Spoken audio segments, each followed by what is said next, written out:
Hello everyone, my name is GiBi and welcome to the weekly Chris Chan update. We are now at the beginning of the private saga as Chris has privated his Twitter account and now only lets people who he deems worthy see his tweets. At the time of this recording, there are only around 20 people allowed to see Chris's tweets, which kind of defeats the purpose of him having a Twitter in the first place. Despite this, I have someone on the inside who is able to show me screenshots of what Chris is tweeting. So even though I don't have access, I can still tell you what's been going on. The first update this week is Chris deciding that he is no longer in his own imaginary fantasy world, the Red Spy from Team Fortress 2. Chris says, "Hey, everyone, I am making this tweet to announce that as of this morning, I am no longer the re-spy on Dr. Wolf and Firebrand's team in Cold Town. But I have left my mark in my efforts over the past few months there. At least Dusky Cat doesn't have his Alicorn amulet anymore." Without revealing the OC's name, potential spoiler alert, the new Red Spy is a changeling in a sweater. That is all I will say about that. I think it's Mr. Rogers, honestly, in a sweater. Meanwhile, I'm still purging my Twitter account. Please remain patient. I will be back on daily tweets, give or take, in a number of days. Note that I have recovered from the anxiety and stress of the recent blockings. I remain fully intent in redeeming myself with each of those analysts in time. That's not possible, Chris, because they can't see your tweets because your Twitter is privated.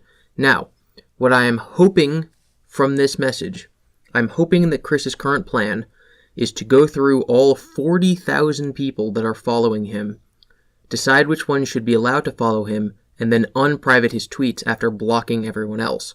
That would be the smart way to go about it, but I don't know if Chris understands that that would be the right way to go about it.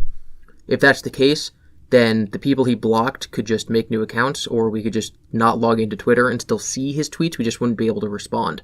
And I think that would be a win-win for everyone involved. But unfortunately, I'm not sure if that's going to be the course of action Chris takes, so I might still have to rely on my person on the inside to get these for the foreseeable future. Chris continues. Meanwhile, I wish to assure everyone that I am mentally and emotionally stable. I am not delusional, psychotic, or anything similar.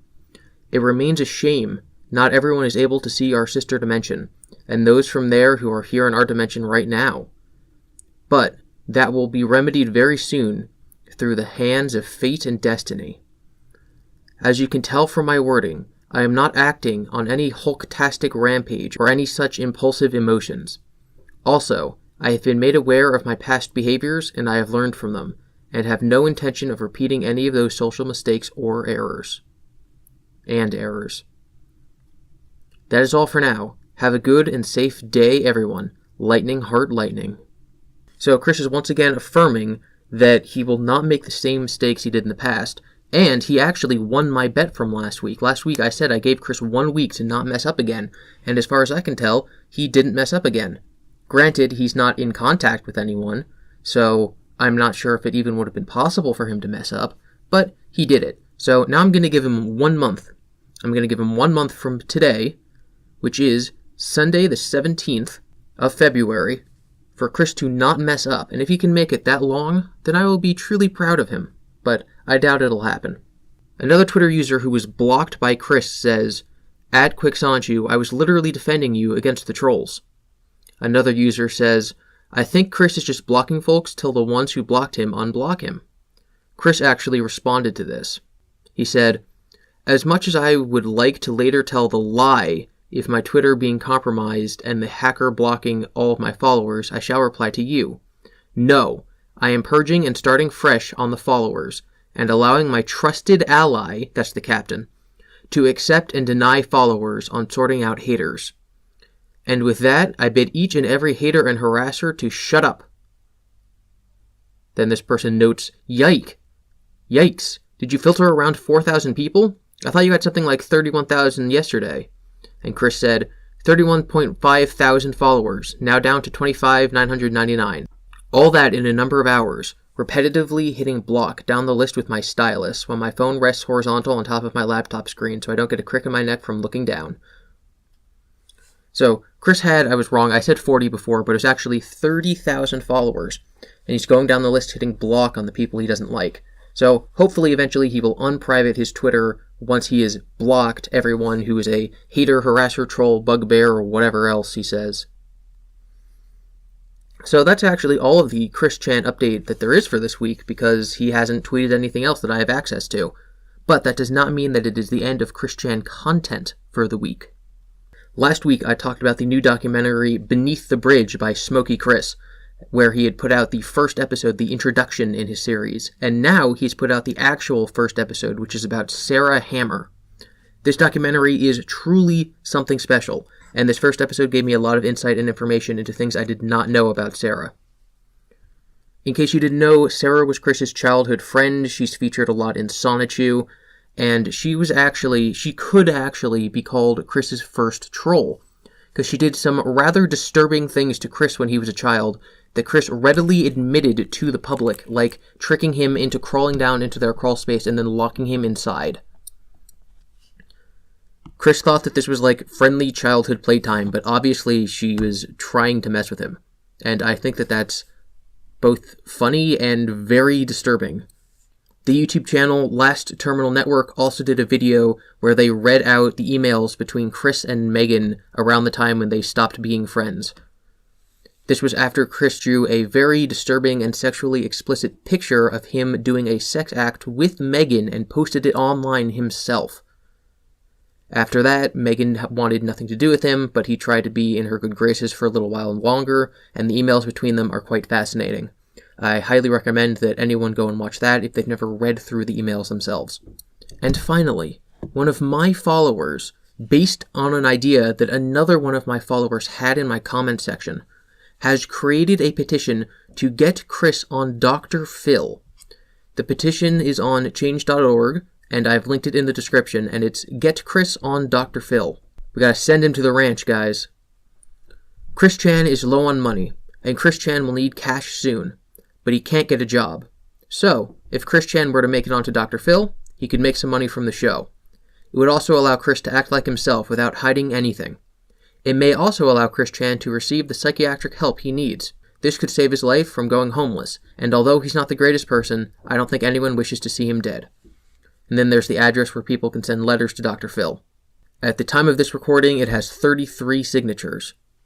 So, I think that even if this petition won't necessarily get him onto the show, I think that the idea of getting Chris onto Dr. Phil is actually a very good one. Obviously, I don't think that Dr. Phil is actually like a good doctor or a good person, but just exposing Chris to the general public could actually get him help that he needs. Like the getting Chris psychiatric help part is, I think, the most important thing, or the best thing that anyone who wants something good to happen to Chris could wish for. And getting him exposure, especially getting him on television, especially getting him in contact with people at Dr. Phil whose jobs it is to help people like this, would be the best case scenario. So I don't think that a change.org petition is going to get him on the show, but if people spread the petition, if people spread the idea, if people write letters to Dr. Phil or write emails to Dr. Phil, I know that people were posting the change.org petition in Pewdiepie's subreddit because he both does Dr. Phil videos where he reacts to weird people who go on Dr. Phil, and he's talked about Chris Chan before. Now, I know it's against the rules to spam the same thing over and over onto the subreddit, but if a couple of people were to post the change.org petition onto the subreddit, it might get more attention than if just one person did it.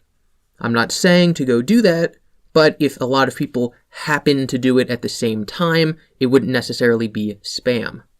I think this is a worthy cause, and I think this is something that could legitimately help Chris. Thank you all so much for watching this kind of shorter weekly update. You can follow me on Twitter at GiBi_Devon, which is spelled Devon. And you can now join my new Discord. At the moment, it is totally open to the public.